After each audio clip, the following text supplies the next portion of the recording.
काम उल्टा हो गया है। पाकिस्तान सुपर लीग की कराची लेग के अंदर हर चीज डिफरेंट हो गई है, हर चीज उल्टी हो गई है। और इस उल्टे होने की वजह कराची का ग्राउंड है नहीं, कई चीजें इस वक्त डिस्कस हो रही है। रिजवान की बतौर कप्तान क्या कप्तानी की परफॉर्मेंस रही है। आज रावलपिंडीज एक बार फिर हार गई।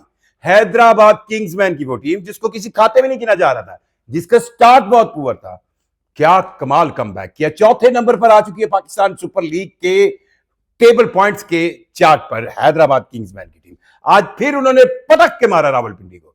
लेकिन रावलपिंडी की टीम सिलेक्शन के अंदर जो सबसे बड़े चौधरी थे ना, वो राशिद लतीफ भाई थे। राशिद लतीफ साहब ने इस टीम को सिलेक्ट किया था।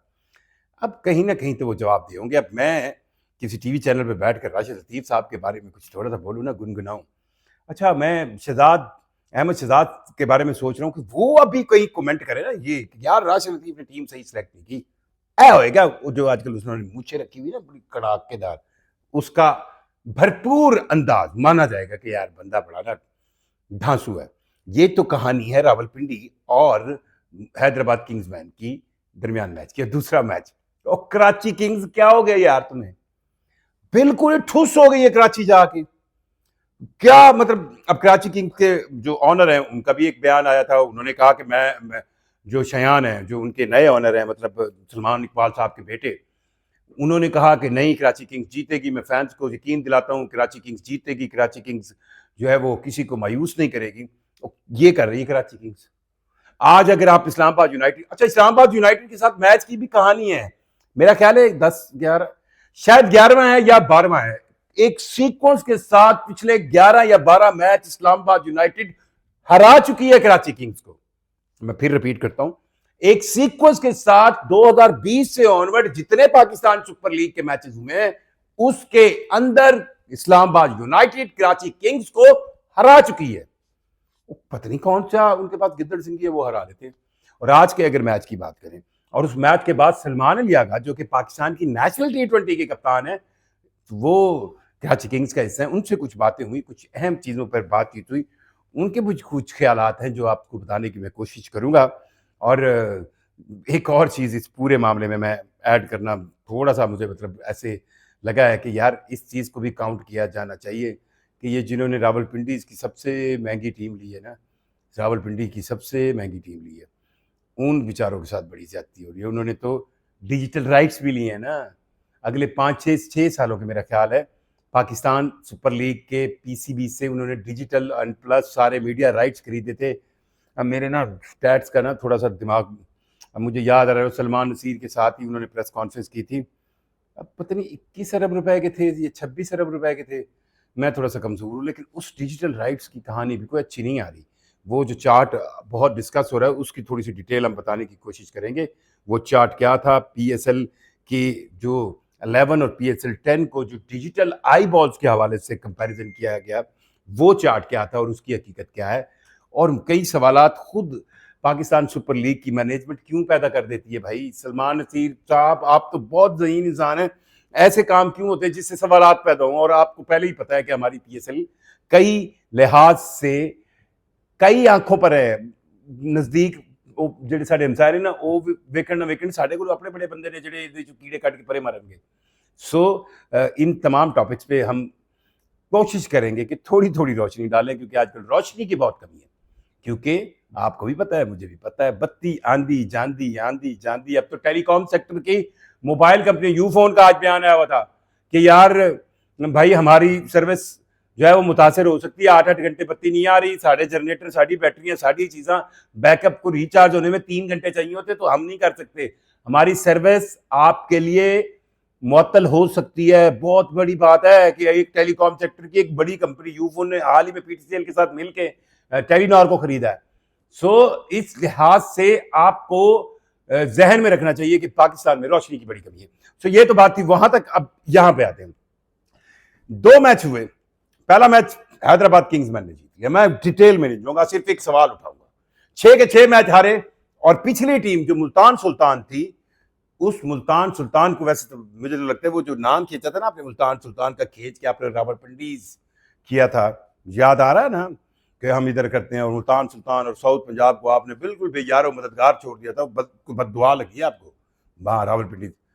इसी मुल्तान सुल्तान का कप्तान था मोहम्मद रिजवान, और पिछली PSL 10 के अंदर टॉप नहीं, थल्लू नीचे से टॉप किया था मुल्तान सुल्तान ने, और उसके तमाम मैचेस एक शायद जीते थे, बाकी सारे हारे थे तसलसल के साथ मोहम्मद रिजवान की कप्तानी में। अब मोहम्मद रिजवान ने फिर 6 मैच हारे हैं। मेरा ख्याल है कंसिस्टेंटली सबसे ज्यादा हारने वाला कप्तान मोहम्मद रिजवान बन गया। अब मैं इसमें मुबारकबाद दूं, क्या कहूं, रिकॉर्ड तो है ना यार, खुदा का नाम ले, रिकॉर्ड तो बनता है ना, ऐसी भी कोई बात नहीं है, आपको अपने रिकॉर्ड को लेकर चलना होगा, चलना चाहिए।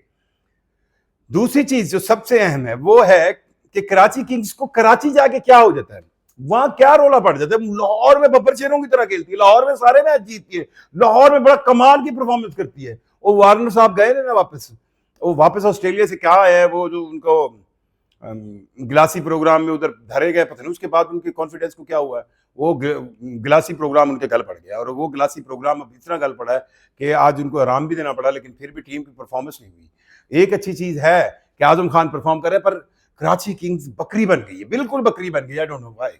मेरी तो मतलब one of my favourite team, मैं तो बहुत ऑन करता हूँ, मैं तो कराची किंग्स के लिए हमेशा बड़ा वेल विशर रहा हूँ, लेकिन मानना पड़ेगा। और पिछले 11 मैच आप इस्लामाबाद यूनाइटेड से हार गए। क्या चीज है जो आप इस्लामाबाद यूनाइटेड से नहीं जीत पा रहे? कोई तवीज हो गया, कोई गंडा हो गया आप पे, क्या हो गया मुझे नहीं पता, पर आपको जहन में रखना चाहिए कि आप 11 मैच इस्लामाबाद यूनाइटेड से आ रहे हैं। और इस बार कराची किंग्स की मैनेजमेंट, उनके मालकान बहुत जोर लगा रहे थे, उन बेचारों ने पूरा जोर लगाया कि यार जीत दे, पर इनका कोई जवाब नहीं है। अब कराची किंग्स अपना तीसरा मैच तसलसल के साथ कराची, जो कि उनका होम ग्राउंड है, वहां हार गया। अब फर्क तो खैर कुछ नहीं है, होम ग्राउंड केड़ा थे, वो क्या कहते हैं, बाहर का ग्राउंड कौन सा, लाहौर का ग्राउंड कौन सा, कराची का ग्राउंड कौन सा, फैंस तो है नहीं। अब कराची किंग के प्लेयर सलमान अली आगा, जो कि पाकिस्तान के T20 के कप्तान हैं, उन्होंने मैच के बाद प्रेस कॉन्फ्रेंस की। वैसे तो इसमें उनसे बड़ा पूछा गया कि आप अपने 20s को ज्यादा रन में नहीं उठा रहे। उन्होंने कहा जी मैं बड़ा खुद परेशान हूँ, 5-6 मैं 2020 बनाता हूँ, फिर आगे नहीं जा रहा, मैं इसको देख रहा हूँ, बहुत सी चीजें। तो एक सहाफी मेरे भाई ने उनसे सवाल पूछा कि यार आगे 50 ओवर वर्ल्ड कप आ रहा है 2027 में, तो आपको लगता है कि आप T20 क्रिकेट को छोड़ के तो सिर्फ 50 ओवर गेम पर फोकस करें?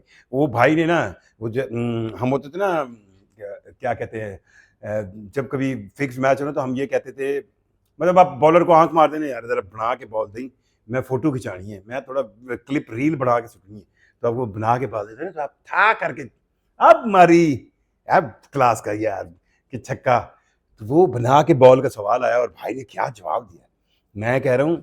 अच्छा, भाई ने भी पूरे स्टाइल के साथ, ये नहीं खड़े खड़े होकर दे मार सड़, भाई ने अगला पैर ना गोडा थले रख के और शॉट देती है, छक्का।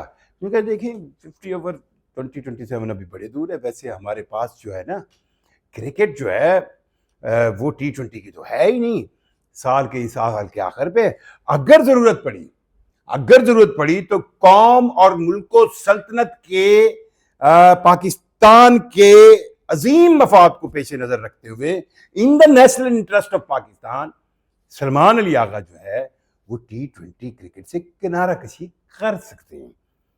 जवाब पसंद आया आपको? ये होती है सियासत।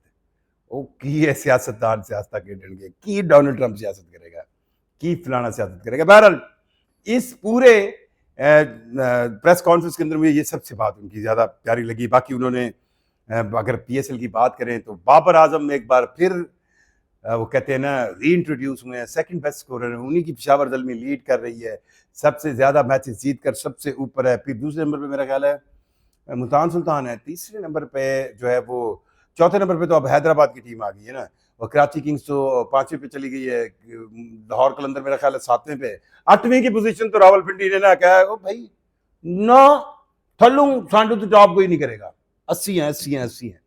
सो इस लिहाज से ये आप याद रखिएगा कि जो कराची लग गए, अब 22 अप्रैल से, या हाँ 22 अप्रैल से मैचेस फिर लाहौर आना शुरू होंगे, लेकिन अभी तो कराची के अंदर आज डबल हेडर था, और डबल हेडर के अंदर Hyderabad Kingsman and Islamabad United, इन्होंने दोनों ने अपना मैच जीत लिया। और वो जो टेबल बनी थी ना लाहौर लेग से, कराची किंग्स ऑन टॉप, फला हैदराबाद किंग्समैन नीचे 6ठे नंबर, वो अब शफल हो गई है, चेंज हो गई है, टोटली चेंज हो गई है।